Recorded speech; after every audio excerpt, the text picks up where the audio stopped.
ISOC itu singkatan dari Internet Society. Jadi kami itu punya visi Internet is for everyone, in which infrastruktur digital itu ya internet gitu kan. Jadi memang harusnya inklusif, berlaku pada semuanya, tidak hanya masyarakat tertentu, tapi yang tadi di dalam hal ini fokusnya marginal itu menjadi salah satu bagian dari fokus kami, fokus area services kami, yaitu community development.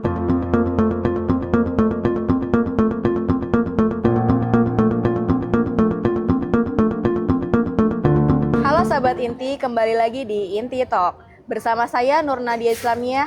Pada sesi forum kali ini, kita akan membahas mengenai strategi ISOC yang akan dipaparkan oleh Ibu Tinuk. Selamat datang Ibu. Terima kasih. Ya.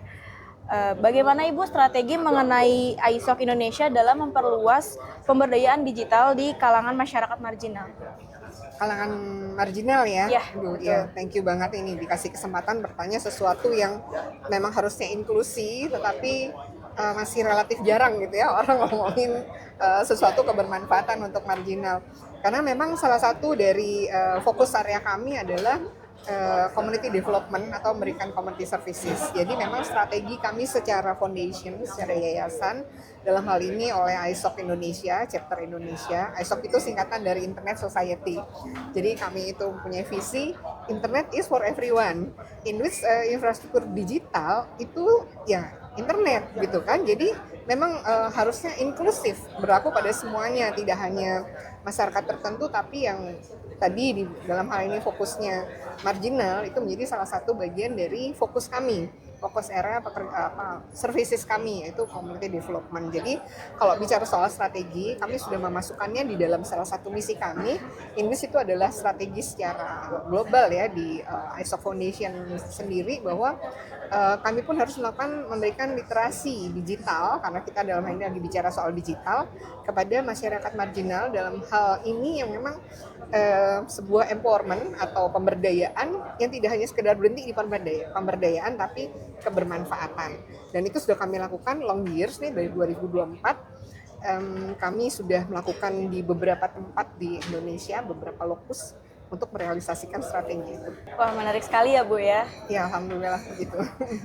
Kira-kira sejauh mana pandangan Ibu melihat kebijakan tata kelola internet di Indonesia yang telah melibatkan partisipasi publik?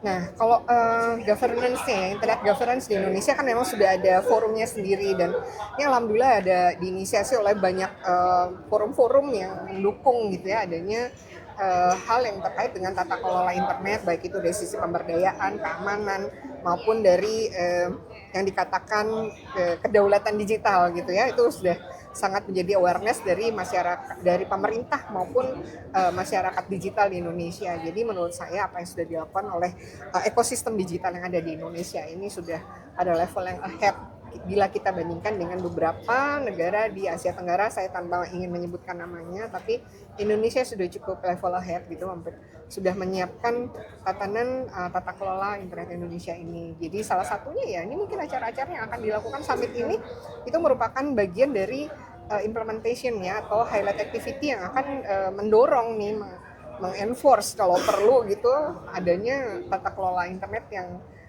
inklusif tadi, tidak hanya terbatas pada masyarakat tertentu, tapi inklusif, because internet is for everyone. Keren sekali Bu. Berarti internet di Indonesia ini sudah sangat terstruktur ya Bu pengembangannya? Tata kelolanya iya, tapi dalam hal implementasinya tentu kita nggak bisa serta-merta just like that gitu ya. Banyak hal yang dilakukan oleh pemerintah, dalam hal ini di Komdigi gitu ya, dengan semua struktural di bawah Komdigi sudah melakukan hal-hal yang terkait dengan implementasi internet itu di seluruh provinsi di Indonesia. Baik, jadi tadi kita sudah membahas mengenai ISOC Indonesia yang dipaparkan oleh Ibu Tinuk. Nantikan sesi-sesi selanjutnya hanya di Inti Media.